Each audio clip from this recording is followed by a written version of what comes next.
So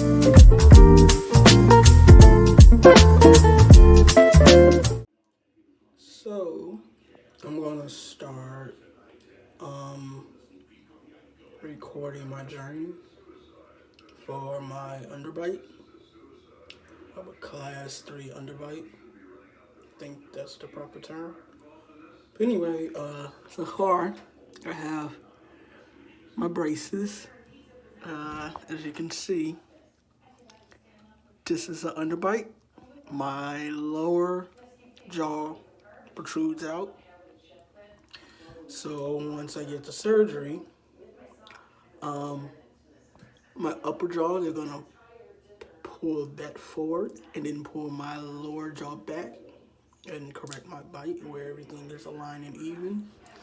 And also these annoying gaps is getting closed due to the braces. So I just wanted to record and track my journey just for myself, and if I possibly may upload all this to help someone else who's going through this, because anyone with and it makes it look like my face is just like smushed in.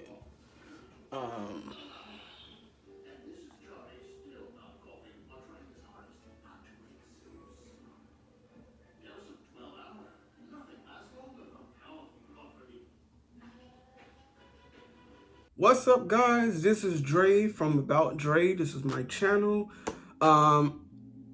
Before we start this video, please like, comment, and subscribe.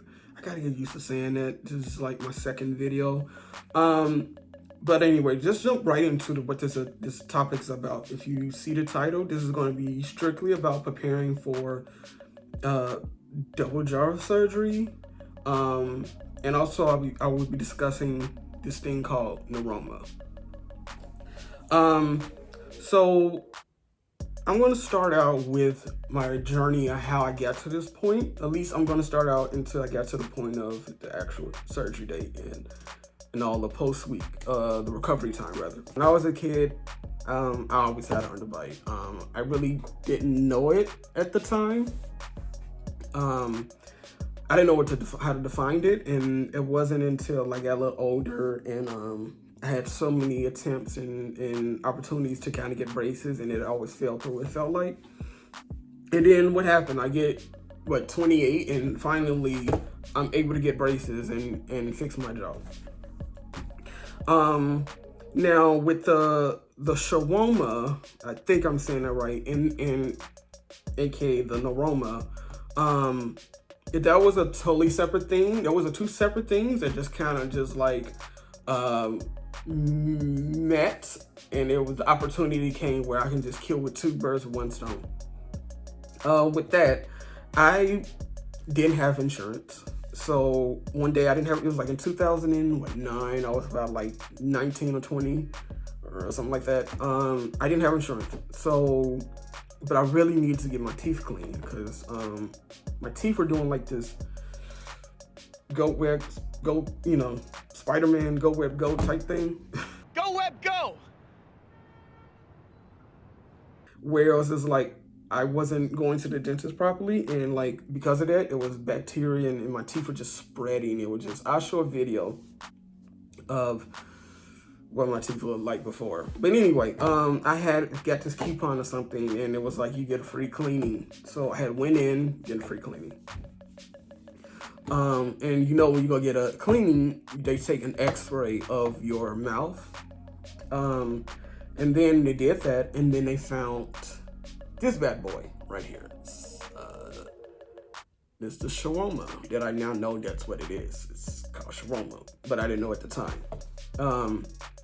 So they told me there's something there. It was like a dark circle. And typically you typically only find out that you have neuroma is when you go in for something else and you take an x-ray and then they see it, because it will just be there. You wouldn't even know it. So at the time, they was like, okay, well, we can't clean your mouth until we figure out what this is. And then that's when they kind of recommended me to go to an oral surgeon. I never did it because I didn't have insurance. This is a problem with our health insurance in America. So I guess I was just like, okay, well, I just kind of just told myself what it was. I was just like, oh, it's nothing serious. And then I just said, forget it. Well, a lot of people do it, especially men do it all the time. For whatever reason. So then it wasn't until years later when I had a nice, I had a decent job, and I actually had insurance with that job. So I was able to like go to actual oral surgeon, and then he told me that he thinks it's a cyst, but he also told me that it could also be something called neuroma. And then everything was like, we was on the go. He was like, okay, we're gonna get this out. And then I found out that the insurance was not going to pay for everything. Wasn't going to pay for nothing really. I was going to have to pay all of the money, which I couldn't afford. And then that fell through. Fast forward to 2018. I had kind of just like, I was in a different kind of headspace in my life. So I was just like, I'm okay with my underbite. I just wanted straight teeth, because not only did I have an underbite, I had an underbite, I had jacked up teeth, and I had some kind of aroma. So I had 3 things that was playing against me. So I was just like, I wanted to straighten out my teeth at least. I just at least have I guess I was gonna go walk around with nice teeth and underbite. I don't know how that works, but I was just like, at least my teeth would be straight. So, I did that. I was going to get Invisalign, and the guy was terrible, because instead of him trying to like when I go to a doctor, I kind of expect a rapport or a connection at least, because I kind of just want that. If you're gonna be doing things with my body and examining me and stuff, I would at least like to know or feel some type of compassion or empathy from you. And I didn't feel it from the guy. It was just like he was just trying to get more seats and more butts in his seat, and that was it. So he looked at me and he's like, "Oh, you're a candidate," and he left.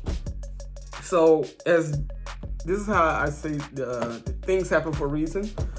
So when you're getting any type of braces or anything, a lot of times they'll say, "Well, you need to," at least with the double jaw surgery, because that's another thing. He was trying to fix my bite with elastics. Even though I didn't really care about fixing it, but I was like, okay, if he can fix it this way, I'll do it. So with that, he was like, you need to get some teeth extracted. He needed to get all my wisdom teeth out.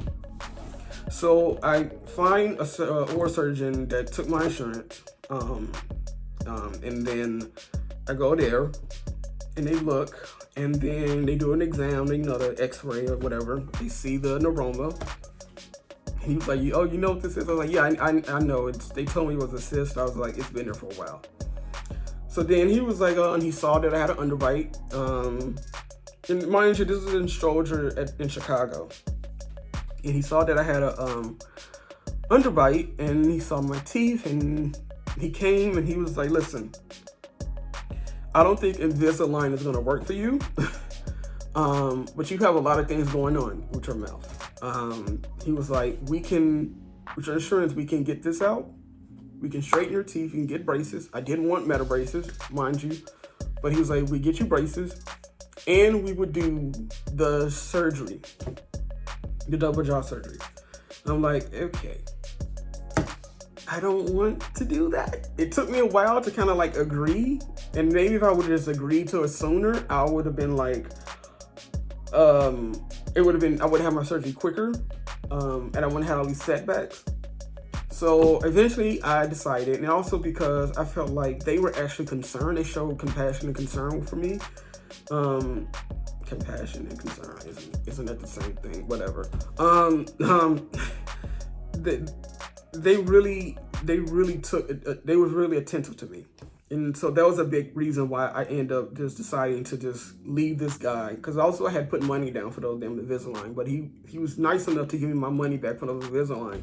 But he gave me my money back. And then I went to the guy who did this with this and this and this. So eventually we start there. I got my braces. And then I had to go get... I always forget what the hell the thing that X-ray is called. It's like the one you got like stand still and like and they put that shot in you because that ink or something where they can see through everything. I always forget what it is, but you guys know what it is. They did that, and then that's when they realized, after he got the results, he realized that this was neuroma. Now, when I say schwannoma is neuroma. It's just, I guess, like another version or something. I forget the proper terms, but you guys who be watching this, if you have schwannoma or neuroma, you know why. I know what I'm talking about. So he knew it because he saw like it was sitting right on my nerve. And one of the reasons why, other than it's a tumor, that it was important to get that out is because it was getting bigger and bigger and bigger. It was a slow build, but it was going to get bigger the longer I kept it in there. And then eventually it was going to just like eat at my teeth and just like, it was going to be a disaster. So then, fast forward to like, now, or at least a little bit before my actual surgery, I did everything to kind of prepare because the fact that they were going to kill two birds with one stone, take this out, also fix my jaw. I was trying to just do everything like with the braces. I wasn't trying to, like, I never had any like brackets broken until after the surgery. And we'll get into that later in the other video. I never really had any brackets broke. So I was really wanting to just get this done. I think everything kind of like set in that I was going to actually get this surgery and like fix something that I always wanted to get fixed for so long. I was just like, it hit me. I was just like, okay, I got to do everything right. I didn't want to prolong anything. And then like, okay, so like, you know, when you get your braces, the braces is really there to just make the bite worse, to make it better. And because I had got all those abstractions out, like I got 3 wisdom teeth taken out, and I got both of my premolars taken out. So like 5 teeth taken out all at once. So they had to at least close all those gaps first, at least with the premolars, because there was those gaps, and that was just taking forever. And then eventually they got my bites to where it needed to be. And then COVID hit. COVID in all her glory, or his glory, or their glory. It hit. And then I had to wait like an extra, 5 months? Because I was right there to get my surgery. And yeah, that was terrible. But here's one thing I want you guys, because this is really just to prep and talk about how I got from plan A to B. One thing I want you guys to know with this surgery, I know you're going to see a lot of videos where people are going to tell you to prepare like getting this toothbrush like this, this is like probably the most important thing I feel like you should invest in, as far as like the physicality of it all, is because you're going to have to keep your mouth clean as much as possible. Every time you eat, just with everything, this whole journey, do everything you can to just make sure you're like, do everything right as much as you can. Like, it would just keep you on the right track, so none of this will be prolonged, because usually with the surgery, it does take like 1.5 years after you get your braces to get the surgery. Not for everybody, because I've seen some people get it quicker or sooner. But for me, it took me almost 2 years, because it took me a long time.